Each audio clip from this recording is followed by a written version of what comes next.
আজকে মানবাধিকার প্রতিষ্ঠা করা, এটা আমাদের ইসলামের রাজনীতির মূল একটা বিষয় হইল যে মানবাধিকারকে প্রতিষ্ঠা করা। সে মুসলমান হোক, হিন্দু হোক, বৌদ্ধ হোক, খ্রিস্টান হোক। আমি আমার পার্সোনালি একটা খারাপ লাগার একটা অনুভূতি আছে, যখন আরাকানিদের নিয়ে আমরা যখন এই বৌদ্ধ মিয়ানমারের দূতাবাসে যখন আমরা স্মারকলিপি দিতে যাই, তখন একজন বৌদ্ধ মেয়ের, সে এখন আরাকানে থাকে, তার একটা সাক্ষাৎকার যেভাবে হোক করছে যে সে বাংলাদেশে থাকতে পারলো না কেন, যে বাংলাদেশে সে ধর্মীয়ভাবে নির্যাতনের শিকার। নির্যাতনটা কি, যে সে এখানে বিভিন্নভাবে তাকে উপেক্ষা করা হয়, হ্যারাসমেন্ট করা হয়। আসলে এটা আমি বলবো যে একটা রাষ্ট্রের ব্যর্থতা। একটা রাষ্ট্র থেকে কেন একটা সংখ্যালঘু সে পালিয়ে যাবে? এটা তো ইসলামের বড় ব্যর্থতা। আমরা যারা ইসলামের কথা বলি, এটা তো বড় ব্যর্থতা। আজকে সে মুসলমান না হলে এই রাষ্ট্রে থাকতে পারবে না। হ্যাঁ, আমাদের হিন্দু ভাইয়েরা যে কথা বলে, এটা আবার একটা প্রপাগন্ডা। আজকে ইনকিলাবে নিউজে দেখলাম যে ত্রিপুরায় আমাদের এই সম্প্রতি ঘটনায় যে কতগুলা মসজিদ ভেঙে দেয়া হলো, অথচ হিন্দুরা বাংলাদেশে কোনো একটা এক্সাম্পল উপস্থাপন করতে পারলো না যে 5 তারিখের পরে যে তাদেরকে টার্গেট করে তাদের মন্দির ভাঙা হয়েছে কিনা। আমার ভাই অ্যাডভোকেট মাহফুজুর রহমান সাহেব, উনি খুলনার বা যশোরের কথা বলেন, সেইটা আজকেই শুনলাম ঢাকা বারে, যে তারা আর ভাঙলে তারা নিজেরাই ভাঙছে, এটা প্রমাণিত হয়েছে। তাহলে এই যে হিন্দুরা এখন যেটা করতেছে, এটা হলো তাদের অতিরিক্ত বাড়াবাড়ি, অতিরিক্ত প্রভাগণ্ডা। যে গতকাল যারা কারাগারে আটক ছিল, বাংলাদেশের কথাই যদি বলি, এই স্বৈরাচার বিরোধী, এই ফেসিস্ট বিরোধী সংগ্রামে যারা প্রতিপক্ষ ছিল তারাই কারাগারে আটক ছিল। এখন আজকে স্বৈরাচারে পতন হয়েছে, তারা কিন্তু আবার মুক্ত হয়ে চলে আসছে। আর যখন কারাগারে আটক ছিল, তখন এইসব ফেসিস্ট স্বৈরাচারদের ভাষ্য কি থাকে, এরা মানব সমাজের জন্য ক্ষতিকর, তাই এদেরকে আটকে রাখছে, তাই না? তো আসলে এখানে আমাদের সকলের একটা মানদণ্ড আগে তৈরি করা উচিত, যে মানবাধিকারের মানদণ্ডটা কি হইতে পারে।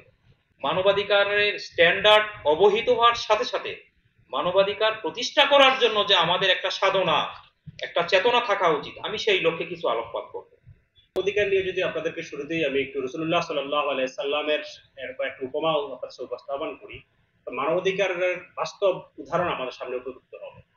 রাসূলুল্লাহ সাল্লাল্লাহু আলাইহি সাল্লাম যখন মদিনাতে আসলেন, তিনি তখন মদিনার যে পরিস্থিতি ছিল, সেই সময়টাকে আইয়ামে জাহেলাতের যুগ বলা হতো।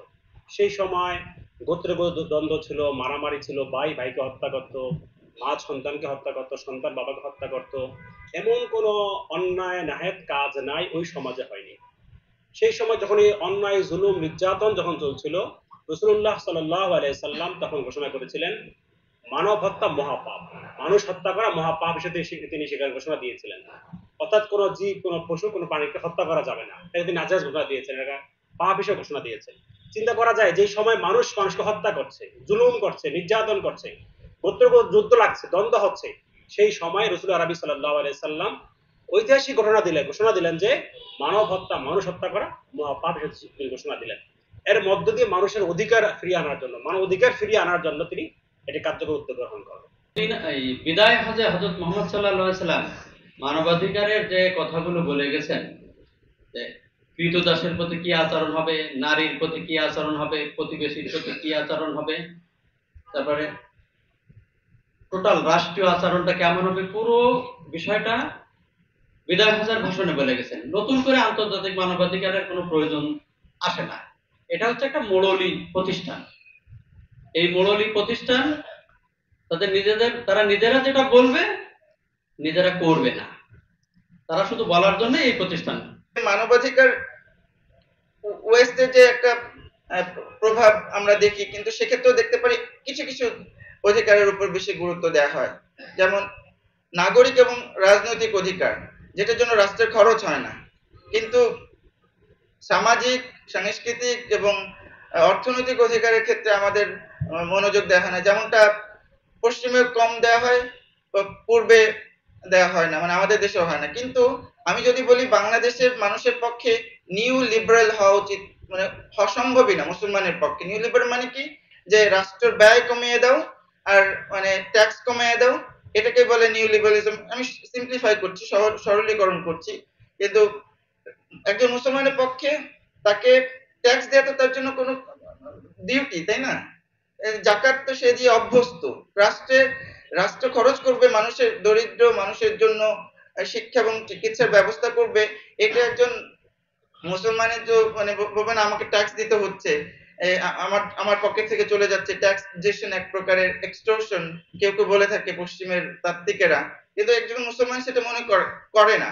কিন্তু আমাদের রাষ্ট্র সমাজতন্ত্র ইত্যাদি বড় বড় কথা সংবিধানে রেখেছে, কিন্তু ন্যূনতম যে সামাজিক অধিকার, শিক্ষা এবং স্বাস্থ্যের অধিকার, সেটা সে এখনো পর্যন্ত দিতে পারে নাই। যখনই আমরা ভয় অনুভব করব অথবা কোনো কিছুর অভাব অনুভব করব, মানুষ হিসেবে আমরা যখনই ভীত সন্ত্রস্ত হব, অন্য কারো কোনো কথায় কাজে অথবা অন্য কারো কোনো আচরণ কোনো কিছুর দ্বারা আমরা অভাব অনুভব করব, যেখানে ভয় এবং অভাব থাকবে সেটাই হলো মানবাধিকার লঙ্ঘন। তো কিছু কিছু মানবাধিকার আছে যেগুলো লঙ্ঘন হলে আমরা খুব ভীত সন্ত্রস্ত হই, যেমন আমরা সেগুলোকে নাগরিক ও রাজনৈতিক অধিকার বলি। ধরেন যে আপনি শান্তিপূর্ণ সভা সমাবেশ করছেন, এর মধ্যে পুলিশ গুলি ছুড়লো, হঠাৎ করে রাবার বুলেট, গরম পানি, কাঁদুনে গ্যাস ছড়া শুরু করলো, এতে আমাদের মনে আতঙ্ক ভয়ভীতি তৈরি হয় না?